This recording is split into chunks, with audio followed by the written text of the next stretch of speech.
Matagumpay na nalakdawan ng Gilas Pilipinas ang kupunan ng Thailand upang itala ang kanilang pangalawang panalo sa Asian Games dito sa Hangzhou, China. Sa markang 2 panalo walang talo, nasa itaas ng Group C ang tropa ni Coach Tim Cone.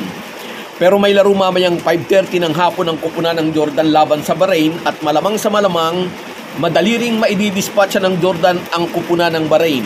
Pag nagkaganon, magkakasukob ang Gilas at ang Jordan sa itaas ng team standing. Mas magiging kaabang-abang ang bakbakang Gilas Jordan dahil nakataya ang outright quarterfinal slot para sa team na magta-top seed sa Group C.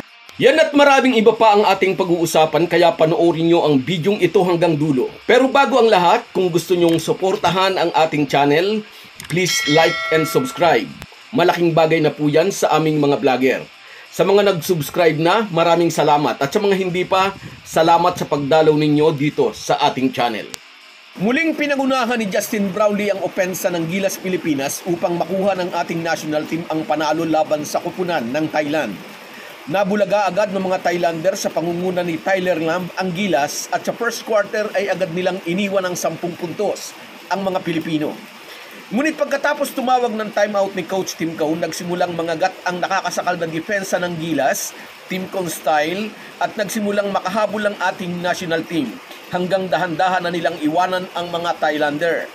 Umabot pa sa 21 points ang lamang ng Gilas malapit sa dulo ng third quarter. Mula roon ay mukhang magiging easy win na para sa Gilas ang laban, ngunit pagpasok ng fourth quarter ay gumawa ng mini rally ang kupunan ng Thailand. Biglang nagkabuhay ang kanilang opensa na magsimulang kumonekta ang mga tres ng 35-year-old veteran na si Frederick Lees. Bumaba sa 5 ang dating 21 points na kalamangan ng ating national team.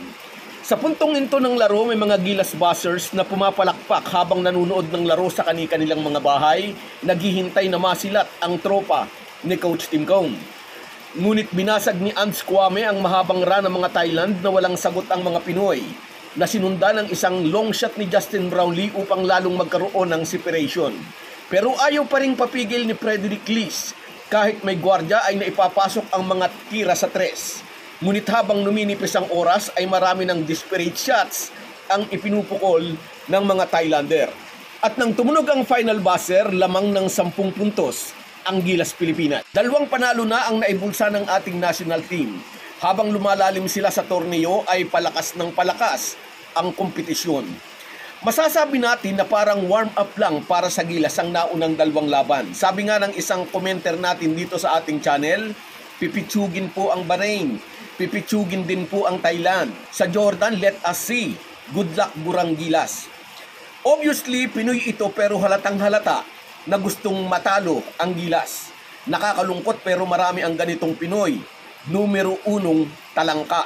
Hindi siguro ito mahal ng sarili niyang pamilya.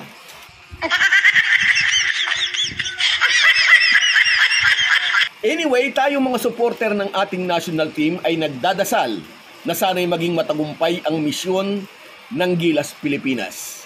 So guys, yan lang muna. Hanggang sa muli.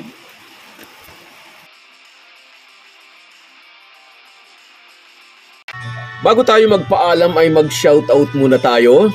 Shoutout kina Bruno Abilino Jr., Romeo Conchada, shoutout sa'yo, idol.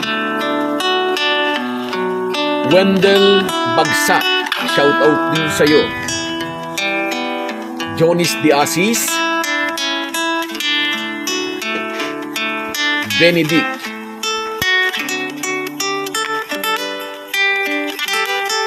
Rod Neron and Marmon DG, Rose Marijuan, Sheila Segovia, at si Russell Hams Vlogs.